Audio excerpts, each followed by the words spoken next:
Praise lord అండి అందరికీ. ఈరోజు ద్వితీయోపదేశకాండం 8వ అధ్యాయం చదువుకుందాం. మీరు బ్రతికి అభివృద్ధి నొంది యెహోవా మీ పితరులతో ప్రమాణం చేసిన దేశమునకు పోయి దాన్ని స్వాధీనపరుచుకున్నట్లు నేడు నేను నీకు ఆజ్ఞాపించిన ఆజ్ఞలన్నింటిని అనుసరించి నడుచుకొనవలెను. మరియు నీవు ఆయన ఆజ్ఞలను గైకొందువో లేదో నిన్ను శోధించి నీ హృదయంలో నున్నది తెలుసుకొనుటకు నిన్ను అణచు నిమిత్తమును అరణ్యంలో ఈ 40 సంవత్సరములు నీ దేవుడైన యెహోవా నిన్ను నడిపించిన మార్గమంతటిని జ్ఞాపకం చేసుకొనుము. ఆహారం వలననే గాక యెహోవా సెలవిచ్చిన ప్రతి మాట వలన నరులు బ్రతుకుదురని మీకు తెలియజేయుటకు ఆయన నిన్ను అణచి నీకు ఆకలి కలుగజేసి నీవే గాని నీ పితరులే గాని ఎన్నడెరగని మన్నాతో నిన్ను పోషించెను. ఈ 40 సంవత్సరములు నీవు వేసుకొనిన బట్టలు పాతగిల్లలేదు, నీ కాలు వాయలేదు.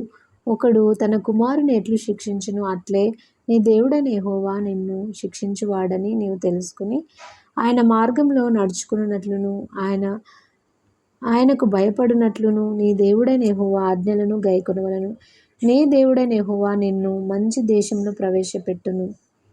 అది నీటి వాగులను లోయలో నుండియు కొండలలో నుండియు పారు ఊటలను అగాధ జలములను గల దేశము.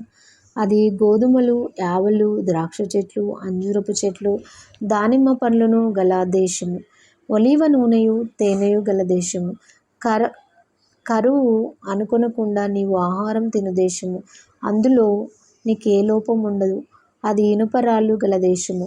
దాని కొండలలో నీవు రాగి త్రవ్వి తీయవచ్చును. నీవు తిని తృప్తి పొంది నీ దేవుడైన యెహోవా నీకిచ్చిన మంచి దేశం బట్టి ఆయనను స్తుతింపవలెను.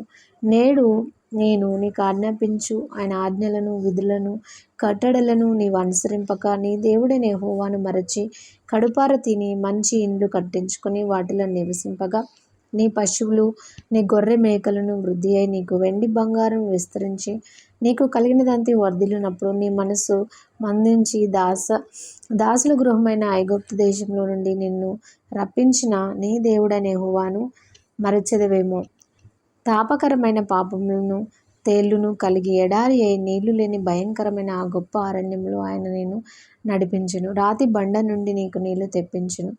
తుదకు నీకు మేలు చేయవలనని నిన్ను అణచుటకును శోధించుటకును నీ పితరులు ఎరుగని మన్నాతో అరణ్యమున నిన్ను పోషించెను. అయితే మీరు మా సామర్థ్యము, మా బాహుబలము, ఇంత భాగ్యము మాకు కలుగజేసినని అనుకొందురేమో. కాగా నీ దేవుడైన యెహోవాను జ్ఞాపకం చేసుకొనవలెను. ఏలయనగా తాను నీ పితరులతో ప్రమాణం చేసినట్లు తన నిబంధనను నేటివలె స్థాపింపవలనని మీరు భాగ్యం సంపాదించుకొనుటకై మీకు సామర్థ్యము కలుగచేయువాడు ఆయనే. నీవు ఏమాత్రమైనను నీ దేవుడైన యెహోవాను మరచి ఇతర దేవతలను అనుసరించి పూజించి నమస్కరించిన యెడల మీరు నిశ్చయంగా నశించిపోదురని నేడు మిమ్మును గూర్చి నేను సాక్ష్యం పలికి ఉన్నాను. నీ ఎదుట ఉండకుండా యెహోవా నశింపజేయుచున్న జనములు వినకపోయినట్లు నీ దేవుడైన యెహోవా మాట మీరు వినకపోయిన యెడల మీరును వారి వలెనే నశించెదరు.